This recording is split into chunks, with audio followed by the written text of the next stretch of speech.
Clotheshorse is brought to you with support from the following sustainable brands.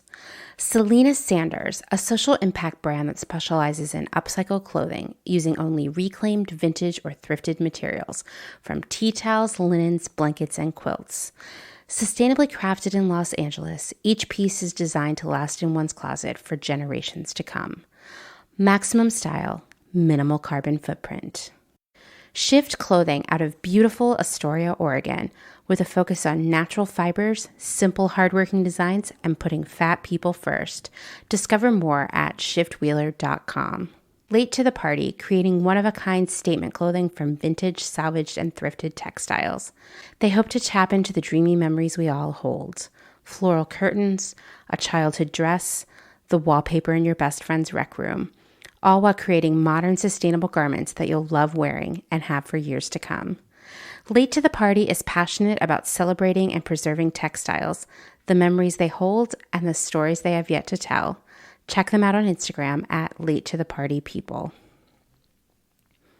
Vino Vintage, based just outside of LA. We love the hunt of shopping secondhand because you never know what you might find. Catch us at flea markets around Southern California by following us on Instagram at vino.vintage so you don't miss our next event. Gabriella Antonis is a visual artist and an ethical trade fashion designer. But Gabriella is also a radical feminist micro-business. She's the one-woman band trying to help you understand why slow fashion is what the earth needs. The one-woman band to help you build your own brand. She can take your fashion line from just a concept and do your sketches, pattern making, grading, sourcing, cutting, and sewing. The second option is for those who aren't trying to start a business and who just want ethical garments. Gabriella Antonis will create custom made-to-measure garments just for you. Her goal is to help one person of any size at a time, including beyond size 40. To inquire about this serendipitous intersectional offering of either concept, DM her on Instagram to book a consultation. Please follow her on Instagram and Twitter at Gabriella Antonis. And that's Gabriella with one L. Gotta get that spelling right. Dylan Page is an online clothing and lifestyle brand based out of St. Louis, Missouri. Our products are chosen with intention for the conscious community. Everything we carry is animal-friendly, ethically made, sustainably sourced, and cruelty-free. Dylan Page is for those who never stop questioning where something comes from. We know that personal experience dictates what's sustainable for you, and we are here to help guide and support you to make choices that fit your needs.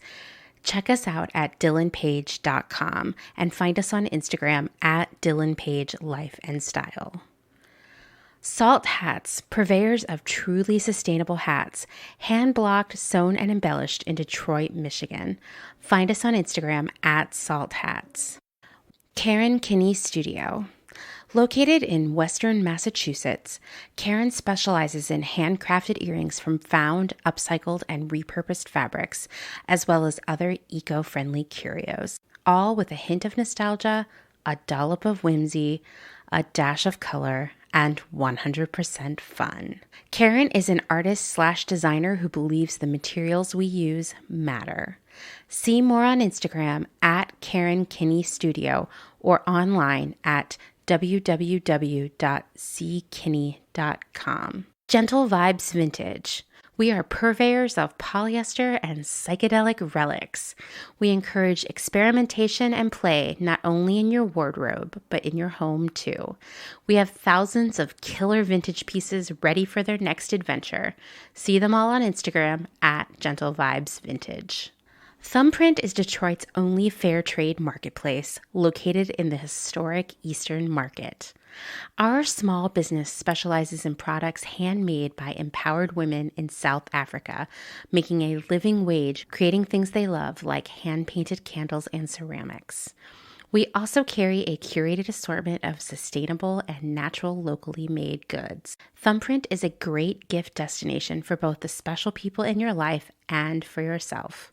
Browse our online store at thumbprintdetroit.com and find us on Instagram at thumbprintdetroit. Blank Cass, or Blanket Coats by Cass, is focused on restoring, renewing, and reviving the history held within vintage and heirloom textiles. By embodying the love, craft, and energy that is original to each vintage textile as I transfer it into a new garment, I hope we can reteach ourselves to care for and mend what we have and make it last. Blank Cass lives on Instagram at _Cass, and a website will be launched soon at blankcass.com. Located in Whistler, Canada, Velvet Underground is a velvet jungle full of vintage and secondhand clothing, plants, a vegan cafe, and lots of rad products from other small sustainable businesses. Our mission is to create a brand and community dedicated to promoting self-expression, as well as educating and inspiring a more sustainable and conscious lifestyle, both for the people and the planet. Find us on Instagram at shop_velvetunderground or online at www.shopvelvetunderground.com.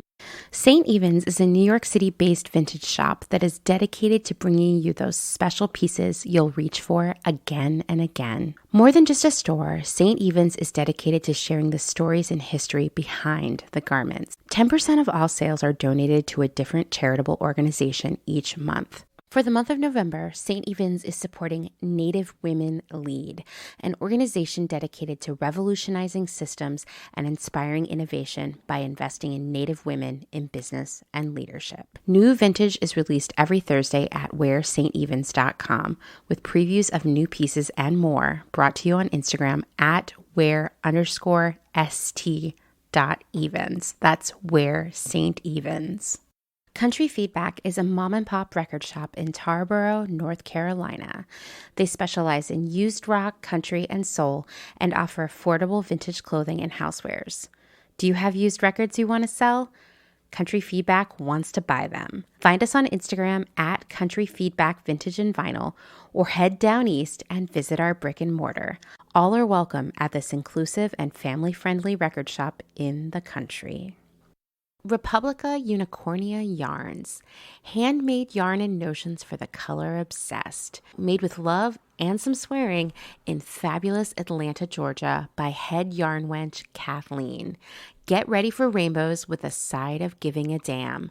Republica Unicornia is all about making your own magic using small batch, responsibly sourced, hand-dyed yarns and thoughtfully made notions. Slow fashion all the way down and discover the joy of creating your very own beautiful hand-knit, crocheted, or woven pieces. Find us on Instagram at Republica_Unicornia_yarns and at www.republicaunicornia.com. Picnic Wear, a slow fashion brand ethically made by hand from vintage and dead stock materials, most notably vintage towels. Founder Danny has worked in the industry as a fashion designer for over 10 years, but started Picnic Wear in response to her dissatisfaction with the industry's shortcomings. Picnic Wear recently moved to rural North Carolina, where all their sewing and accessories are now designed and cut, but the majority of their sewing is done by skilled garment workers in New York City. Their customers take comfort in knowing that all their sewists are paid well above New York City minimum wage. Picnic Wear offers minimal waste and maximum authenticity. Future vintage over future garbage.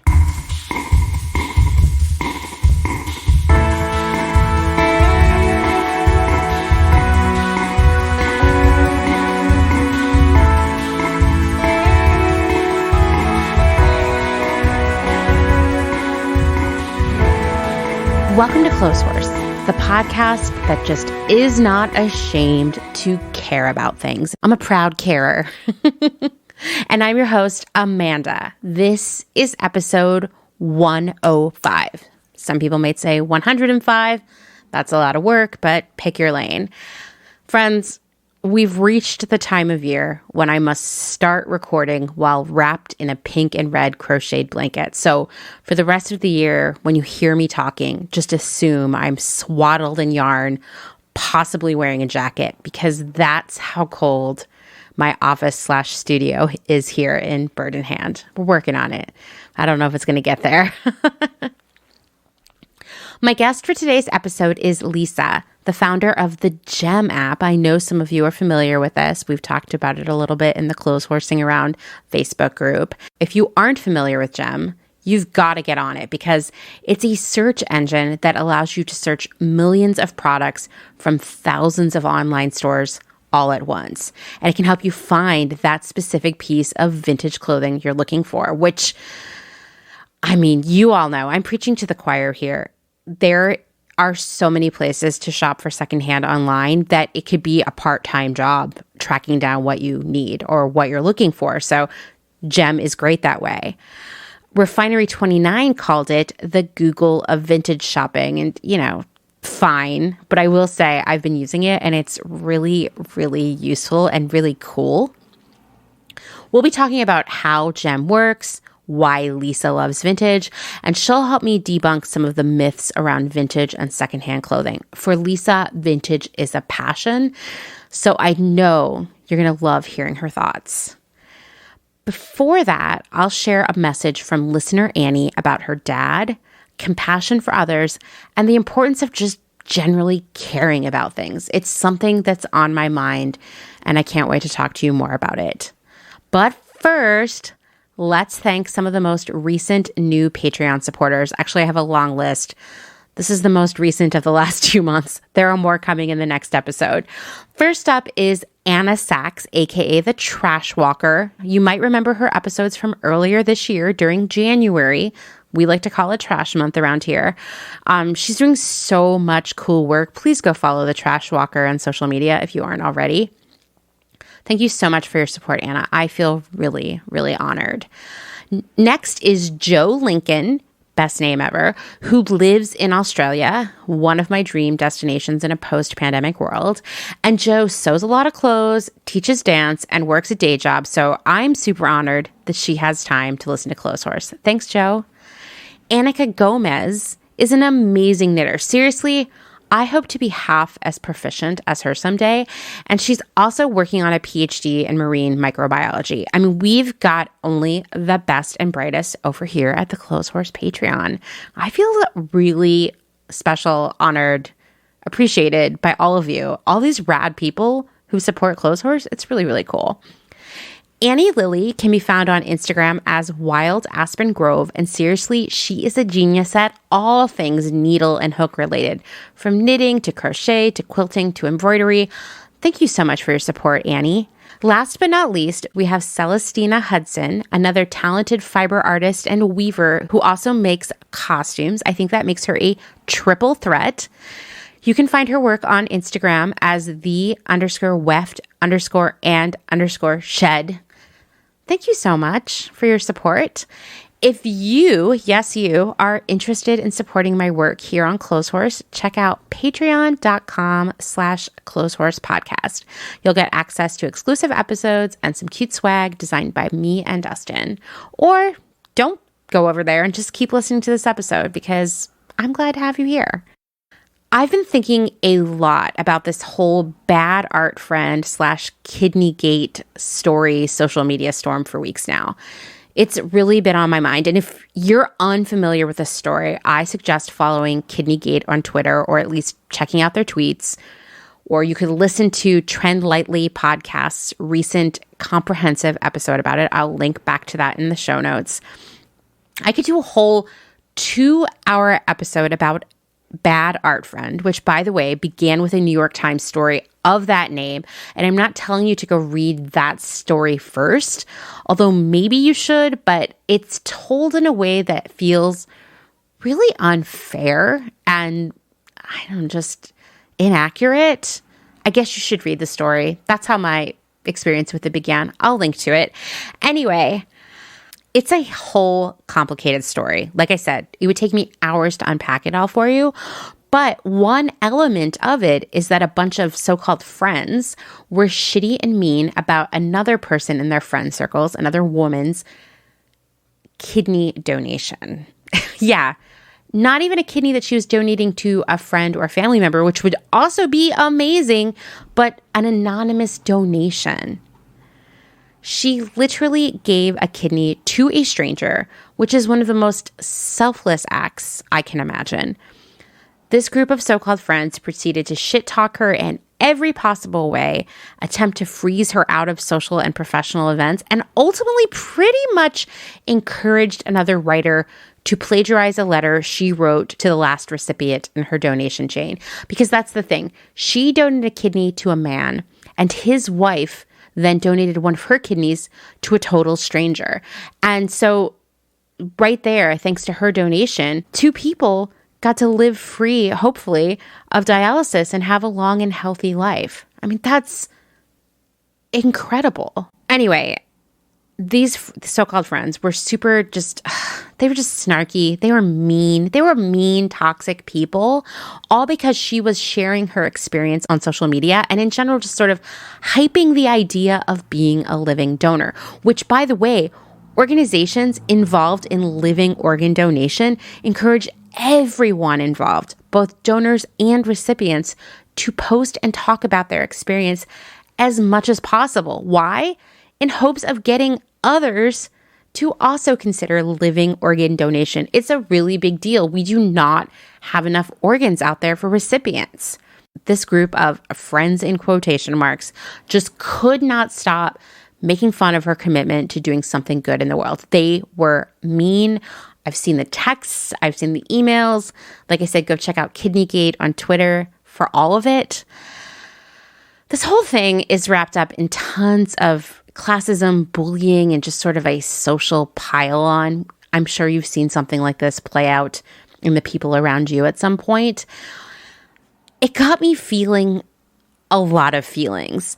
And I posted about this on Instagram saying like, hey, let's normalize giving a fuck, just caring about things. Let's remember that caring is cool, and let's stigmatize making fun of people who loudly and actively care about doing good things.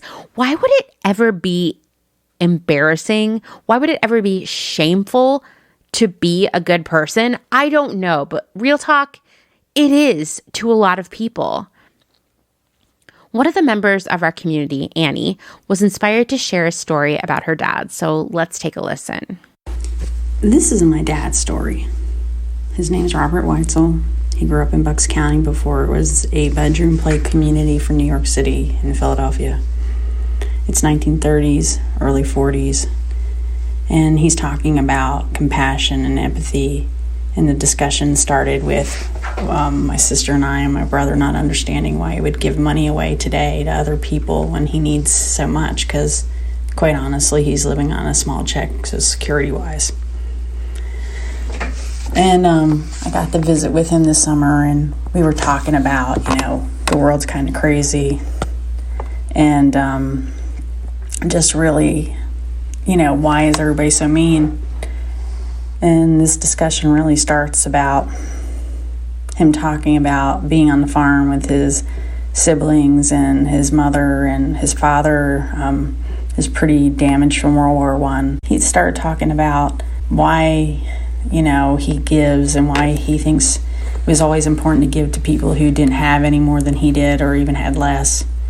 And he tells the story of many times that, if the breadwinner got hurt or died, the funeral would happen, and then the next day or the next week, the banker or whoever owned the property would tell whoever was there that they had a week to get out, and there was absolutely nothing they could do. So, friends and family, neighbors would take these people in until they figured out what to do. And from this tight-knit community of, not depending on the government, not depending on, just a social safety net that's provided today, they needed each other. And I find the irony just really crazy that somehow, because you desperately were always dependent on your neighbor and the people you knew in your family, you would be more compassionate. And so by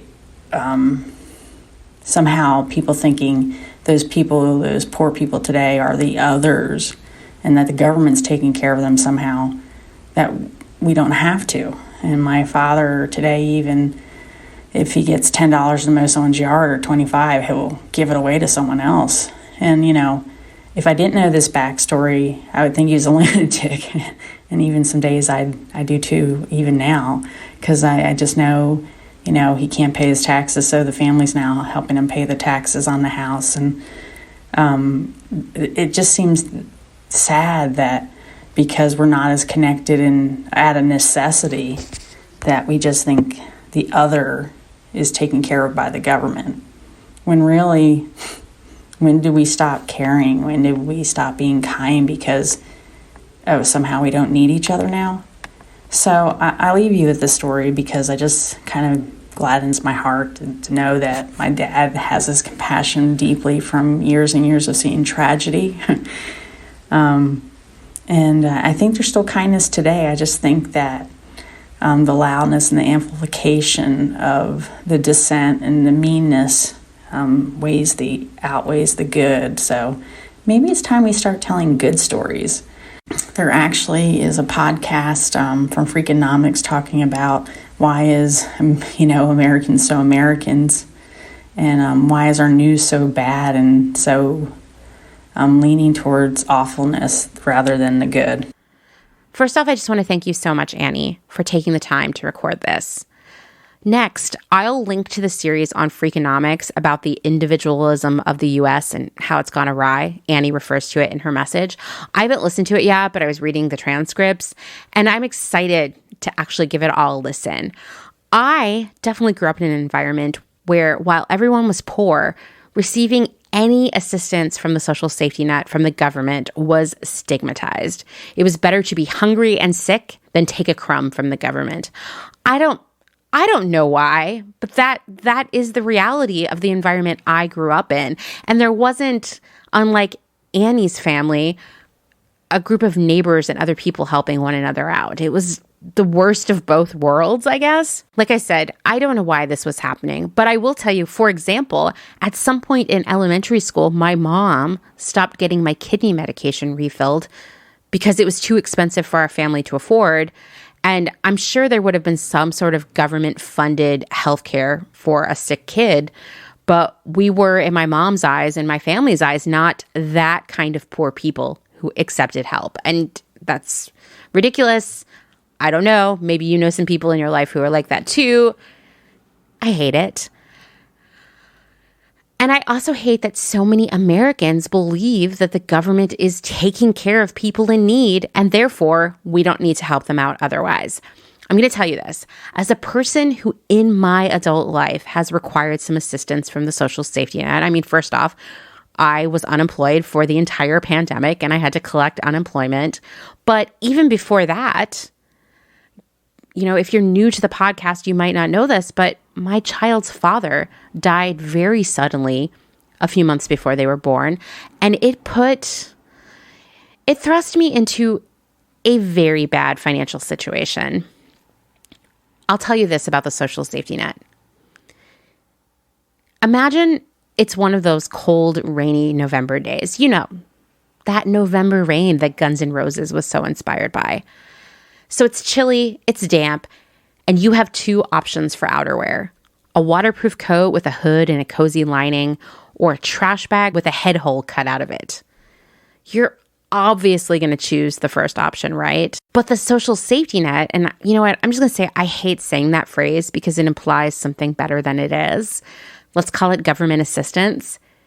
It's the trash bag with a hole in it. Sure, it's going to keep you kind of dry. Well, not your head or your hair, but it'll keep you a little bit drier than not having it. But it won't keep you warm. It's better than nothing, but it's not enough to keep you well. And that is the state of the social safety net here in the United States. I know so many of you struggle with it in different ways, whether financially or with healthcare, education, all kinds of things. It's not good.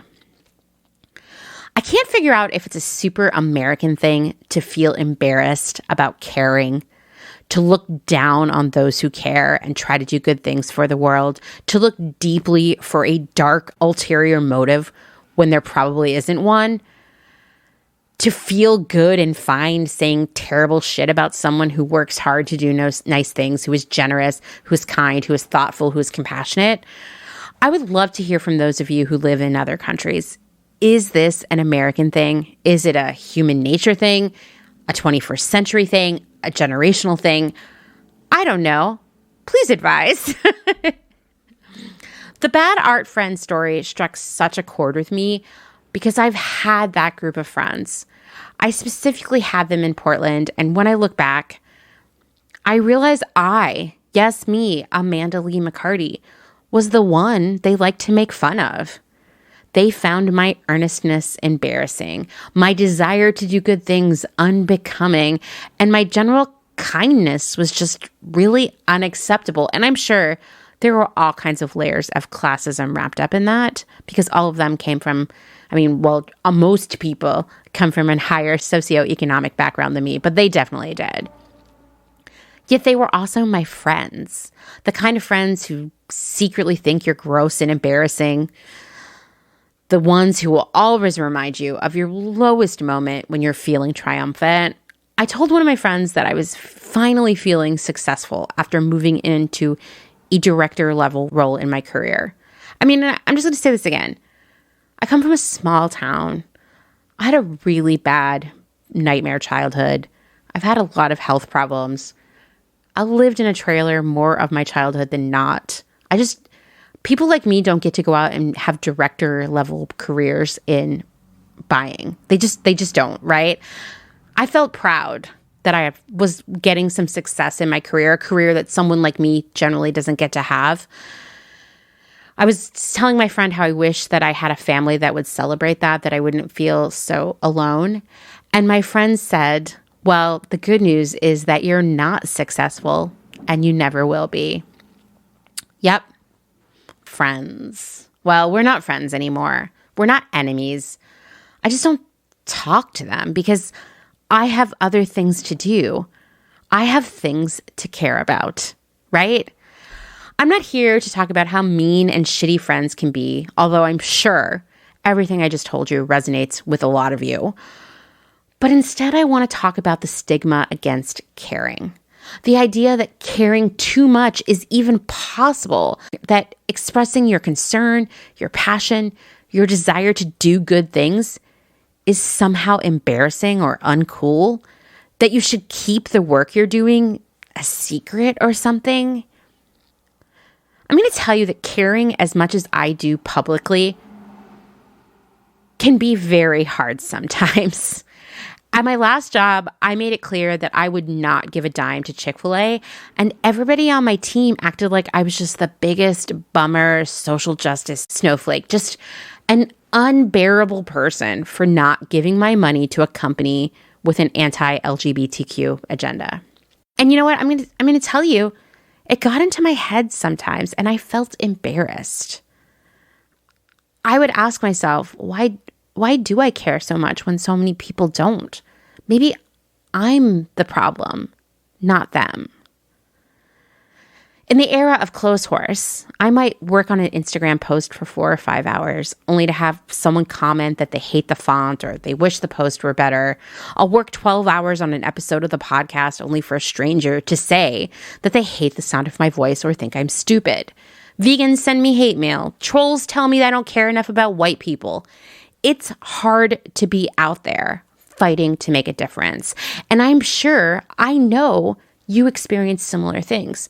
People making fun of your outfit repeating, or your commitment to using less plastic, or all of the other information that you share, all the good ideas that you have. I'm sure you've been asked so many times, why do you care so much? You can't make a difference. I've been told the same things. And you know what? That whole line of thinking is some bullshit because it prevents us from making actual change. If we can't talk about the things we're doing or thinking about or working on, how can we build a movement around it and make bigger changes? We can't. When we are afraid of people dismissing our work, of shutting it all down with one not so nice comment on Instagram, of laughing behind our backs, how do we keep going? How do we not feel compelled to hide our care for the rest of the world? We're facing some major challenges, and essentially a worldwide reboot is required. I mean, we can't give up. One person can't change the world alone, but we can and will make the world better when we work together, when we don't give up, when we support one another. It's hard out there, I know, and we can't quit. That's why I'm here to say, just again, caring is cool. Normalize caring about stuff. I'm here to support all of you when you're losing momentum, when you're feeling worn out, when you're defeated, whatever. Someone sends you a weird comment on Instagram that just ruins your day, I will be there for you. And I hope all of you will be there for me and everyone else in our community. We have to support one another. We have to make not caring super uncool. I'm proud of all of you for doing the hard work, for making uncomfortable changes, for having some really challenging conversations with both yourself and others. We're not going to give up. We're going to grow this movement and we're going to make some serious changes together. I promise that. Stigmatize apathy. Prioritize community over competition. We can do this. We're going to do this. All right. Well, now that we're all riled up, let's get into my conversation with Liisa. Can I, just before we jump in, tell you all of the rad stuff that Liisa has done so far in her life? Well, she's the founder of the Gem app. She's been a street style photographer since 2005, and she runs 2 street style sites at the moment. Hell Looks in Helsinki and NYC Looks in New York. She's also the founder of the first clothing library in Helsinki. She's the writer of several books about Finnish fashion and design, and she's co-curated 2 exhibitions about Finnish fashion for the Design Museum in Helsinki. I can't think of anyone better to talk about vintage with, so let's jump right in.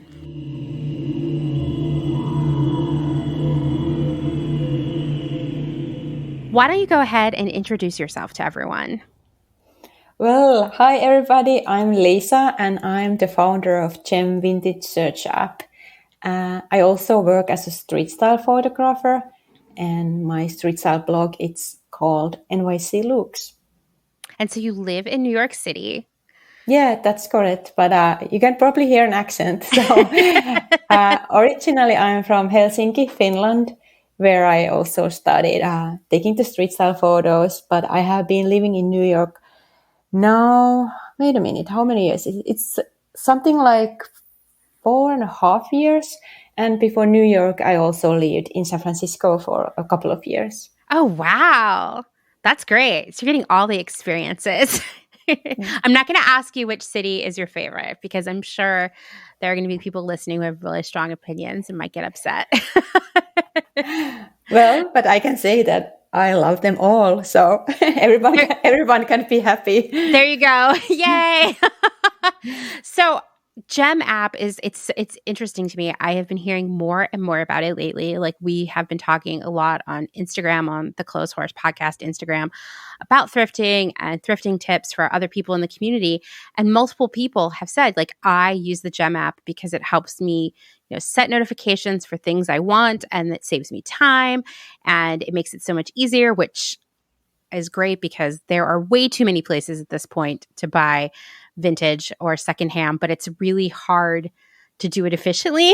So why did you decide to start the Gem app? Well, I think for those reasons that you just mentioned, because there is so much great vintage out there, that's awesome. But there are so many reselling platforms. There is, of course, Etsy and eBay that we all know.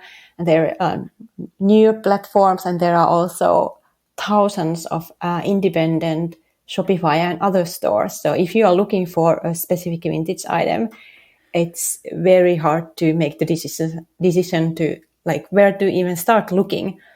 Yeah. And it's impossible to check all those thousands of stores and tens of platforms. So that's why we created Gem.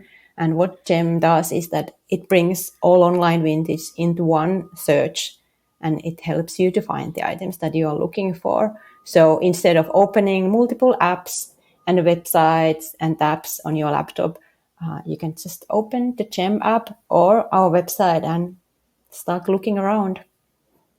I love that because I think, I mean, I'll say this as a person who's very into vintage, and I'm sure I'm not the only person who feels this way. There are times where I'm, just half asleep at night and I think, what if that thing I've been looking for a month is this other place that I'll never find? It's like so distressing. If you have a really specific aesthetic or a really specific shopping list, it can turn into like Moby Dick with the white whale. You're just like searching and searching, and you wonder, like, if I don't go to this vintage fair, or I don't check this site today, or I don't search on Etsy, will I miss my opportunity? Yeah, exactly. Yeah, when I moved to San Francisco from Helsinki, I suddenly discovered so many new online stores selling awesome vintage. But it was impossible to follow them all, even on Instagram, because of the Instagram algorithm. So I always missed like all the cool items, although I was like really religiously following them all and liking all their posts, but I still missed everything. So that was also one of the reasons why I was like, there must be a better way of like hunt for items that I really want to and follow what are the new things that are listed online. Yeah, because it's like, it's really exciting that so many people can build their own business, make their own living selling vintage. But what that means is, rather than just like going to one place like Amazon and typing in what you want, there are just thousands and thousands and thousands of people out there selling it. And it's always like, how do I find them? And I think, for those of us who are really into vintage and have been for a long time, we have all of our own little tricks and stuff. And Gem app is a part of that. But for someone who's like vintage curious and hasn't really shopped vintage ever, it gets really overwhelming really fast. And I feel like people quit. So how does the app work? Do you mean for a regular user or for a store owner, or both? Both. Okay. So if you are a regular person looking for a specific vintage item, the way Gem works is that you just type in the thing that you're looking for, and you can type in a color or a decade that you love, or you can type in your favorite designer, or you can figure out like how to describe the item. Maybe it has like specific details that you're looking for, like puff sleeves, for example. And then you type in, and then you just hit the key, and then Gem shows you all the relevant listings that we can find online. And we try to match the search results as well as possible, so that we first show you the most relevant listings, and later on the less relevant ones. So it's pretty simple. And then what about sellers? Do they have to like apply to be a part of it? Do they have to pay a fee to be included? So we are currently indexing over 700 independent online stores, and we are happy to include and start indexing more. And if you have an online store and you would like to join Gem, you can just send us an email that say like, hey, I would love to join. Here is a link to my website. And that's it. There is no extra action required from a store owner, and there is no extra cost for store owners either. So that is also pretty simple and straightforward. And probably there must be someone now wondering like, if there is not an extra cost, how do you guys make money? So you read my mind. I was thinking that. I was like, so like, is this just volunteer work? Well, nope. Yeah. So yeah, we do need to make a little bit of money also to cover the costs and to live. But yeah. So our current business model is based on the affiliate programs that some of the big marketplaces, for example, Etsy has. And that's the reason why we are not charging the smaller independent stores at all at this point. Interesting. So like you make income from, say, Etsy for like people who click through and purchase something? Is that what that means? Like when you say affiliate? Yes, yeah, that's correct. Okay. That's so smart. I actually love that plan. So you are a photographer. You are also really into vintage. Did you ever think you would be starting an app? Because that's like a very, very different career path. Oh, wow, yeah. I think I've had all kinds of careers in my life, but I've always loved vintage. I always loved like creating my outfits, and I always loved thrifting and photography as well. But what really pushed me to being like entrepreneur and launching an app of my own that's 100% because of my husband, because he has experience in the field. He has worked in tech world for quite some time, and he has also worked with one app. It was a movement tracking app called Moves. Some people might remember it. So that helps, to have that's this kind really of helpful. person in the household. And what also, a dream team. Yeah, I think we are, yes.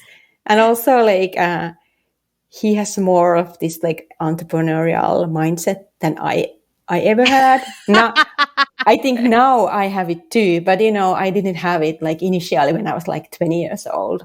Not at all. I never thought that I would launch my own company. But actually this is not my own first company, because I've used I worked as a freelance writer and photographer for that must be like soon 15 years.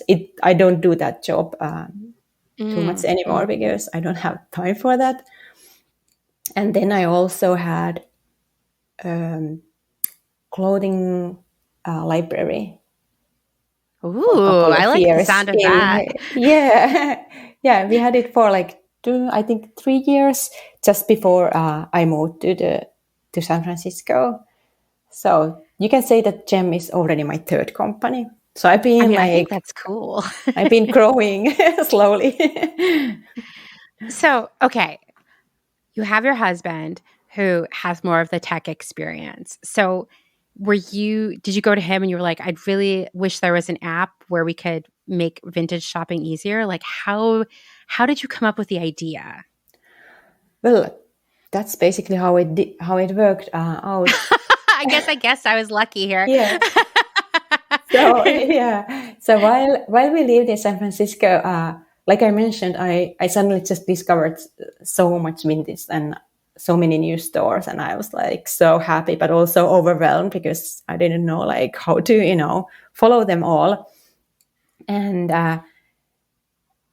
what has always been the like one thing in my life that I love to visit stores, I love to go thrifting, but I don't buy like too much because I have my physical limits, how much I can own. Yeah. But I would always find like cool things, and I was like, oh my God, somebody needs to save this and give it a new home, a new life. And I was always wondering like, oh, would this and this, a friend of mine, would Suvi maybe like this, or maybe Sanna would love this, And then while I was in San Francisco, I was like, so many great vintage items, so many people potentially looking for this. There must be a better way to connect these two. And first I was like just asking around my friends, and they would tell me that if they were looking for something specific, and then I tried to hunt those items for them, and I would like message my vintage store owner friends that, hey, do you have anything like this? But then it was just way too complicated. I very soon realized that, this doesn't work at all. Yeah. What a good friend, though. Man, I wish my friends would do that for me. Well, I did it for like 2 weeks, and then I realized that I can't do it. So. Yeah, that sounds about right. Yeah. And then I was like, there must be, another solution to this first world problem. And then I walked to my husband and I asked that, hey, do you think you could build a search engine? And well, he loves technical challenges, so he replied, I guess so. And then we did it. It took a couple of years before we really started building Gem, because at that point my husband was working for Facebook. Oh, wow. But when he left, we devoted all our time to Gem and launched it now a bit more than 2 years ago.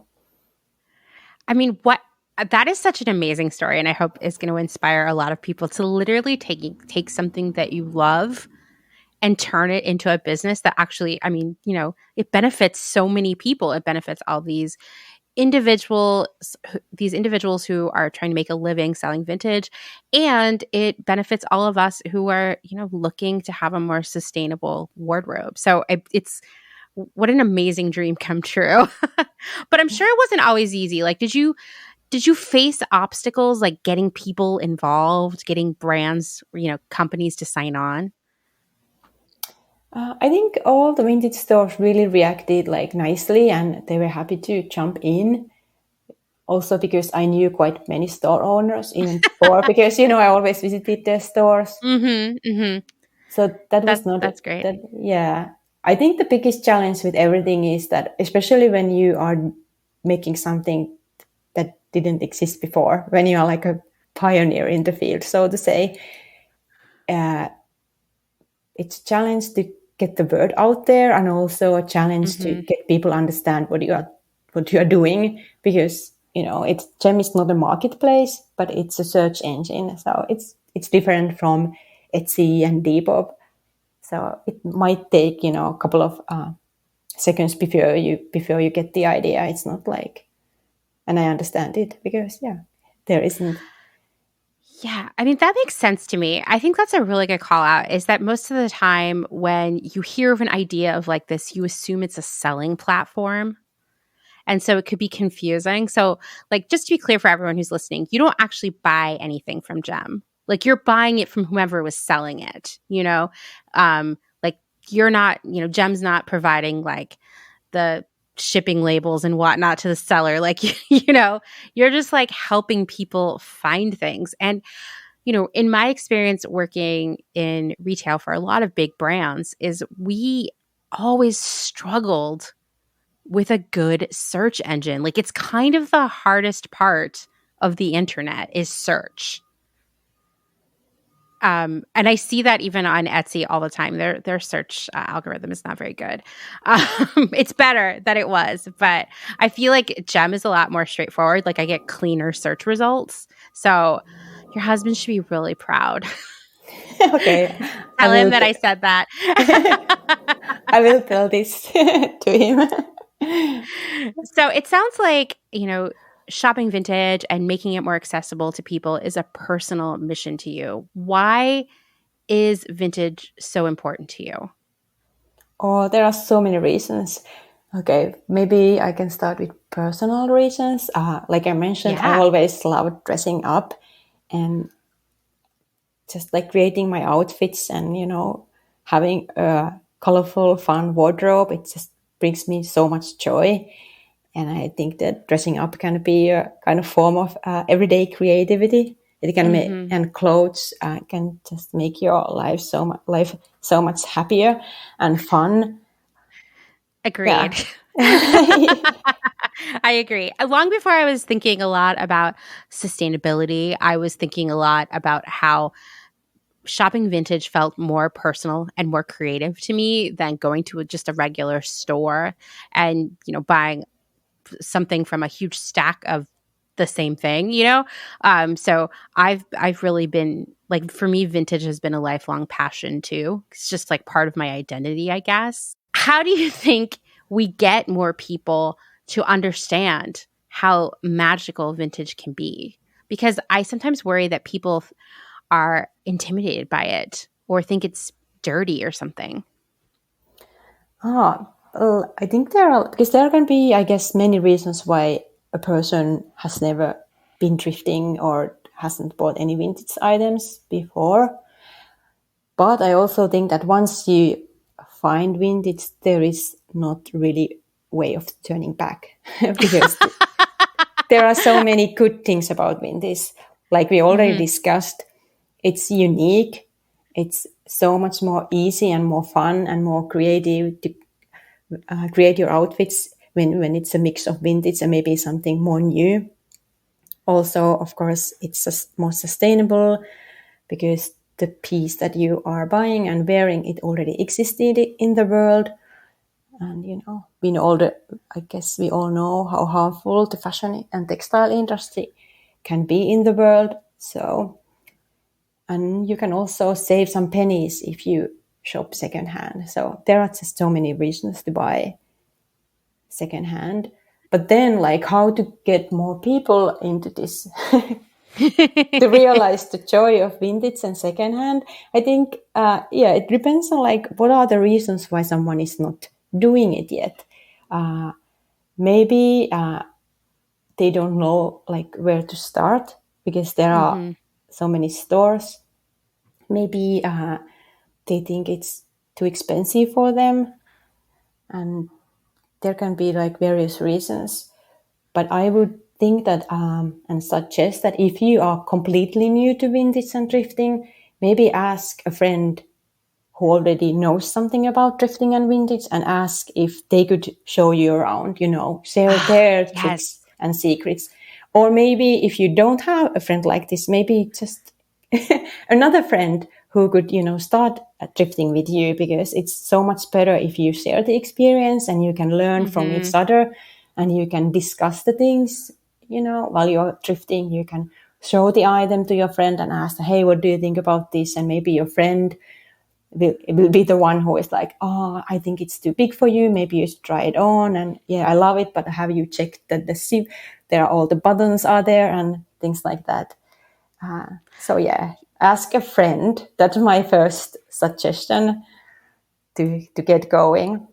I love that, because I think for a long time, those of us who have been really serious about thrifting and vintage, maybe not all of us, but a portion of us have always felt that we needed to protect and keep our places where we go a secret and not share our tips and our strategies and our techniques, because somehow, I don't know, it's like then someone else would come in and get the things before we could.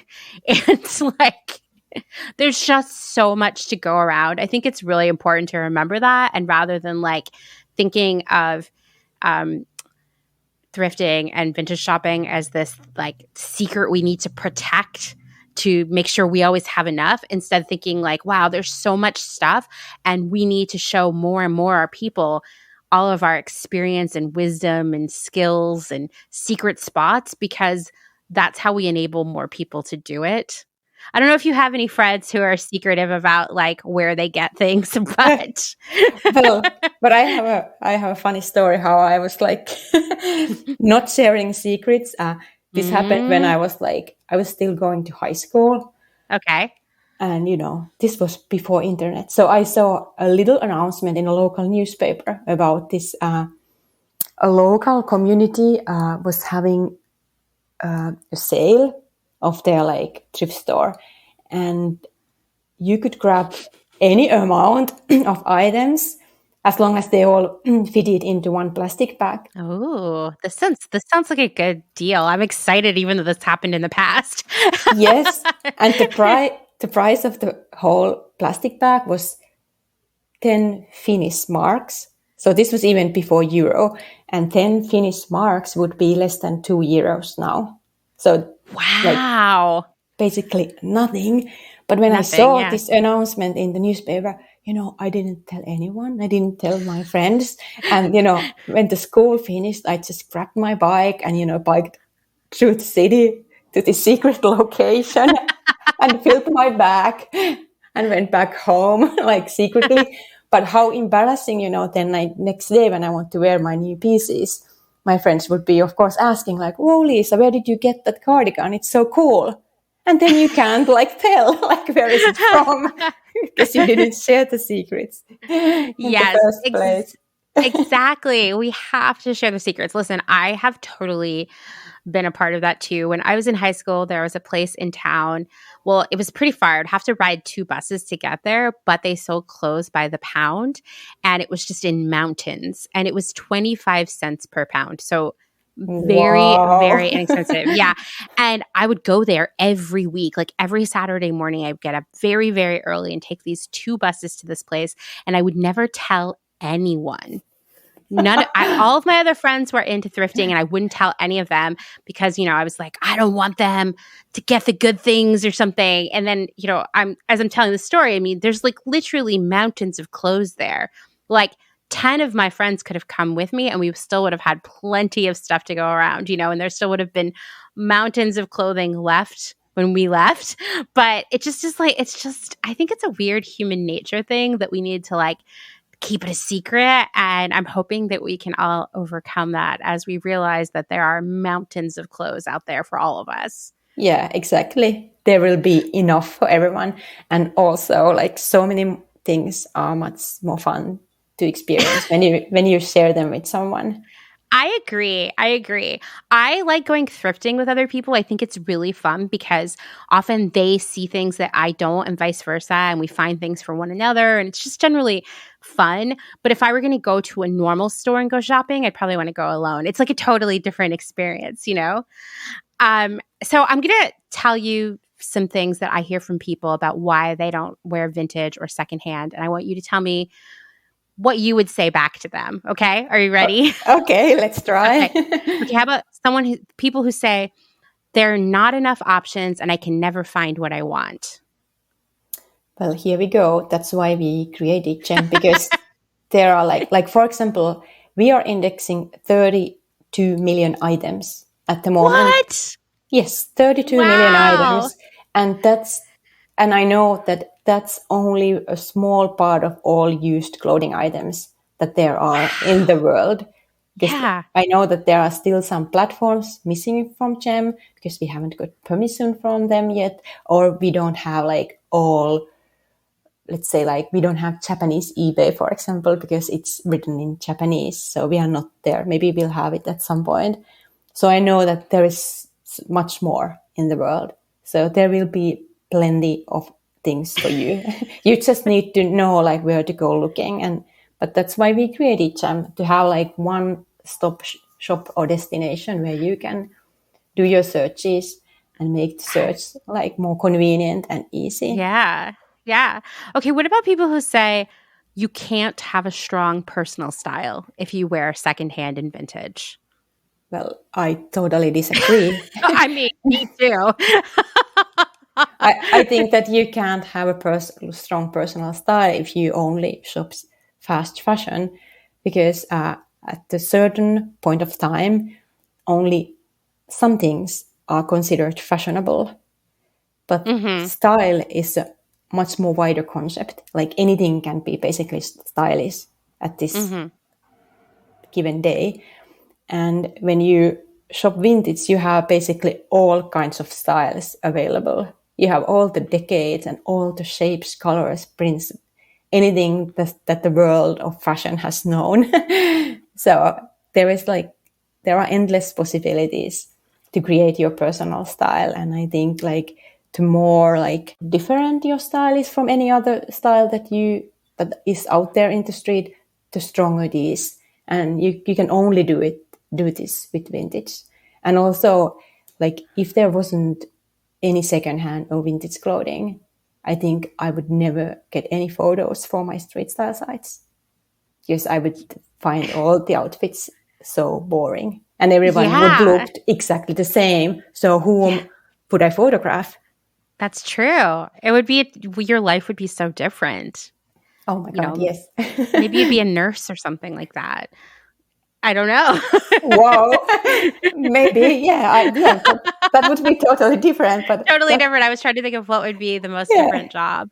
Okay, what about some people, I don't know. Some of us are more sensitive or involved in trends than others. So another thing I hear a lot is like, if you shop secondhand, you can never find or wear things that are on trend or, like as we said earlier, in style at the time.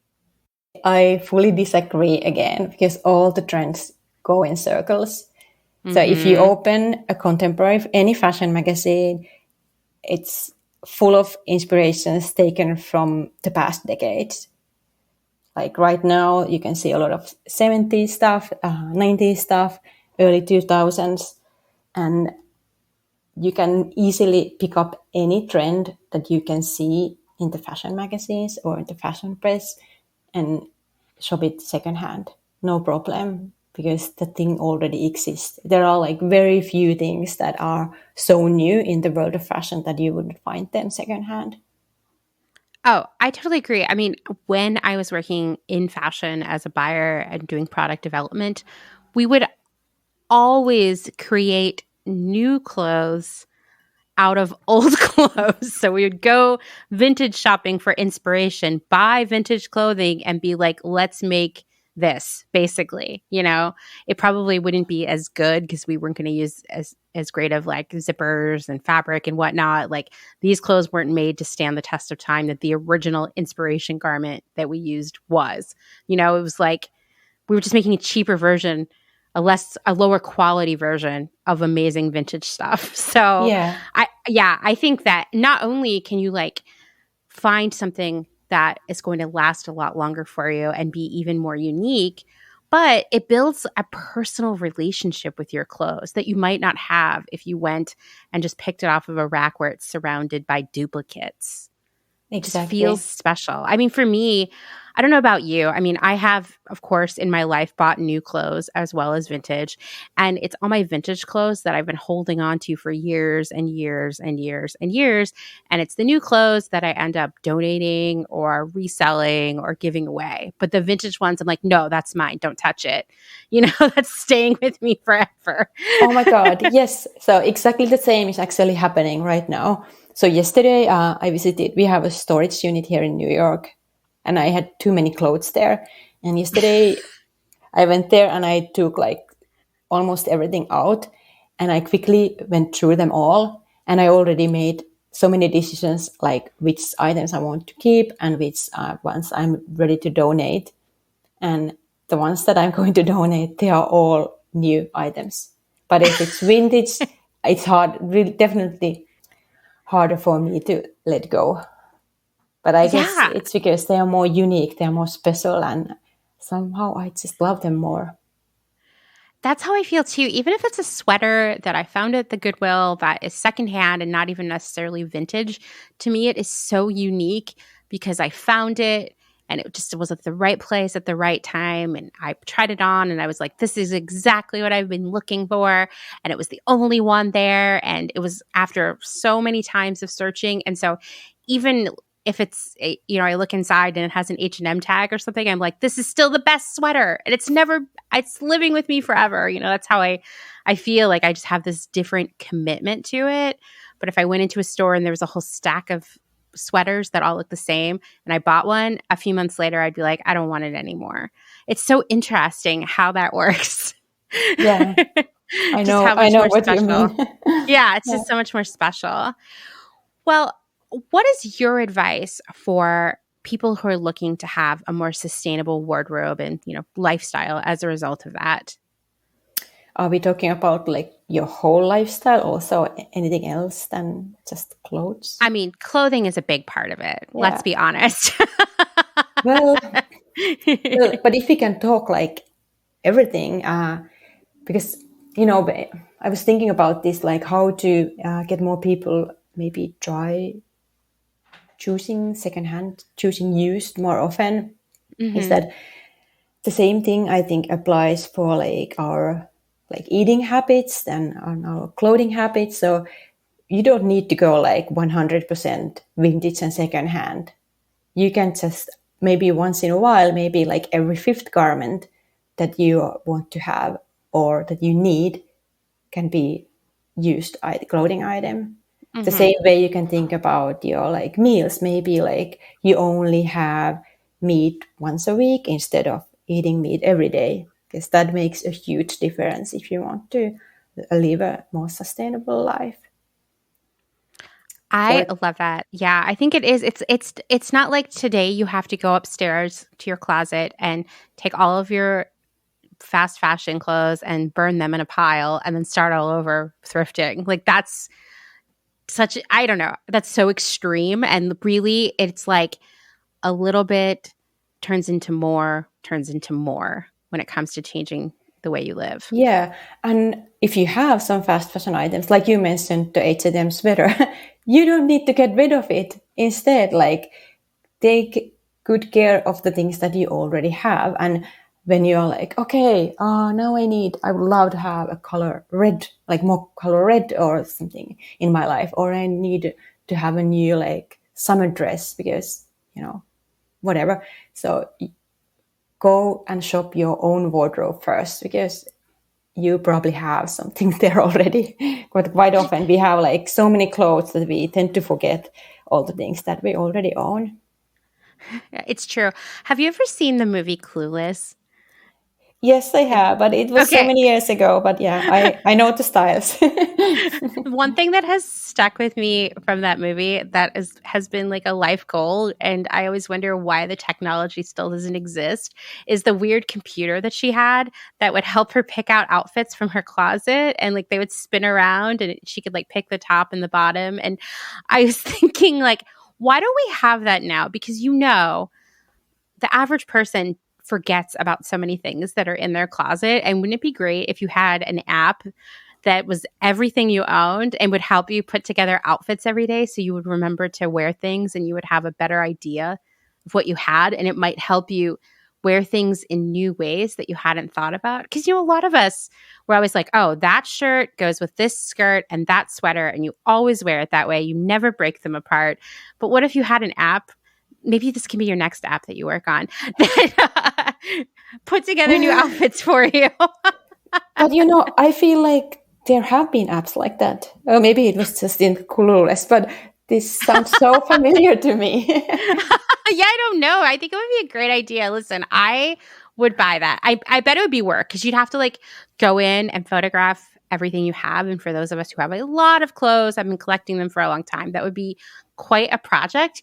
But every once in a while I'll find something in the back of my closet and I'm like, I forgot about you, like you were just all the way back here neglected. And it would be cool if a calendar reminder like popped up on my phone and said, hey, you haven't worn this thing in a long time, like in 97 days or something. And I could be like, oh, wow, that's a great idea. And like pull it out. I don't know. If anybody's listening who knows how to make that app, you should do it. I think it'll be a hit. Yeah. I promise to download and I promise to leave a review in App Store. See, you already have 2 customers and 2 reviews right here. Do you have any other advice or words of wisdom you'd like to share with everyone? Well, one important thing that I think we all should learn how to do is to mend our clothes. Mm-hmm. So if they get, a little bit broken, maybe, the buttons fell off or something.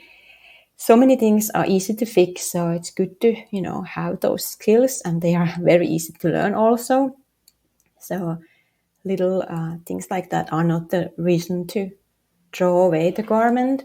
And also it's not a nice thing to do to donate an item if it's clearly broken or dirty, because then oftentimes the charities are not able to do the mending and fixing part either. So towards the landfill it goes. So do take care of your clothing items. Also think twice before you wash your clothes. I think many people, we tend to wash our clothes too often. Of course, like sports clothes, underwear, that's a different story. But if it's something else, you really don't need to wash it after every use. Really, really not. And jeans, oh my God, you can just put them in the freezer and they are like fresh when you take them out. and cold. Well, sounds nice thinking about the weather right now in New York. It does sound nice. Yeah, it's really gross here in Pennsylvania today too. One thing I wanted to add, because I read some statistics last year that were very upsetting. They were basically like, in summary, like a majority of people will throw out a shirt if a button falls off or it has a hole. And I got really, really upset because fixing a button is actually really, really easy.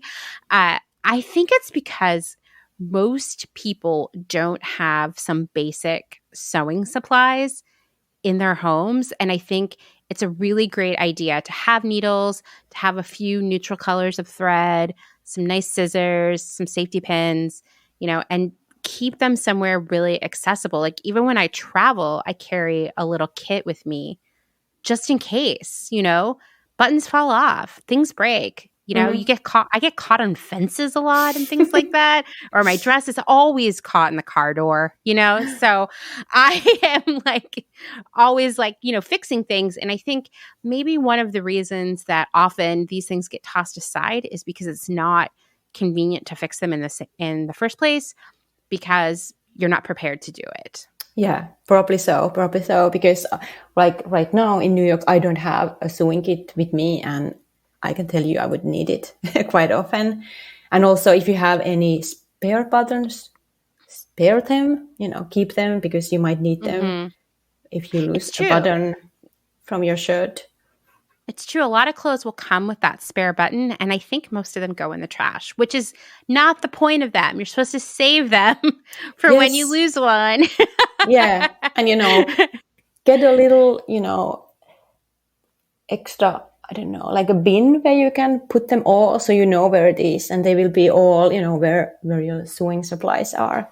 Keep them in the same spot so they are easy to find when you need them. Yeah. And these sewing supplies are really inexpensive. Just have them. It's like first aid, but for your clothing. I hope you have Band-Aids at your house too. I mean, I have definitely not had Band-Aids at my house at certain times, but I try to make sure I have all the first aid things now. Yeah. That's a cool thing. Like how sounds so cute to have a first aid kit for your clothes. It does. Did we just invent something cute right now? I think we did. We also came up with an app. So we're really having a meeting of the minds over here, like a think tank. Yeah. Yeah, this sounds like a business idea. Somebody should start selling those first aid kits. Yeah. I love that. Well, thank you so much, Liisa. This was so fun. You're my first guest from Finland too. So it makes me feel really international. Whoa. Maybe someday you can have someone from Marimekko, because I think that's the most famous design company that we have in Finland. And what's interesting is that they just last week launched their own vintage collection online. But of course, everything sold out in 10 minutes. So there's nothing left, but they promised to do more rounds, and hopefully we'll get something happening for the US too. So we who live here can shop vintage Marimekko on their website soon. I saw one of their Instagram posts for that collection, and one of the dresses had a strawberry print. And I was just like, I want that dress right now. It was so perfect. I love vintage Marimekko. It's so beautiful. That's a great brand to export from your country. You should be really proud. Well, I am. Well, thank you so much for taking the time to talk to me. Thank you so much for having me. And this was so much fun.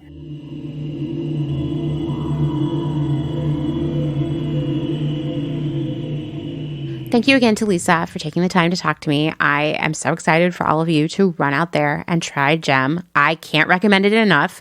I've been using it to find things lately, and every time I'm just like, where have you been all my life? You're saving me so much time. You can find out more at gem.app. Don't worry, I'm going to link to that in the show notes. That's the easiest way to download the app. You can also find it on the App Store on your iPhone or on Google Play, and that's worldwide. Since I talked to Liisa, she's added location filters on Gem, so you can now filter the search results by country and our continent, so make it even more focused and efficient. And of course, if you're a seller, I know we have a lot in our community, please go to gem.app/4stores, linking to that in the show notes, to learn more about adding yourself to the database. I also just wanted to add that I brought up Liisa being a nurse in a world without vintage because I have thought so many times in my life about going to nursing school. I just love taking care of people, of doing good things in the world. But that said, I think I'm way too emotionally squishy for it, and I would probably just cry all the time. So I know we've got some nurses and some other health professionals in our community, and I just wanted to say, I don't know how you all do it, but I'm so grateful for you. All right, well, I feel like I've talked so much, so I'm going to wrap this episode up. Just a reminder that I'm doing a cool series about hashtag slow gifting over on Instagram. It's called the 12 Days of Slow Gifting. Man, I wish we could set that to music. Anyone want to do that for us?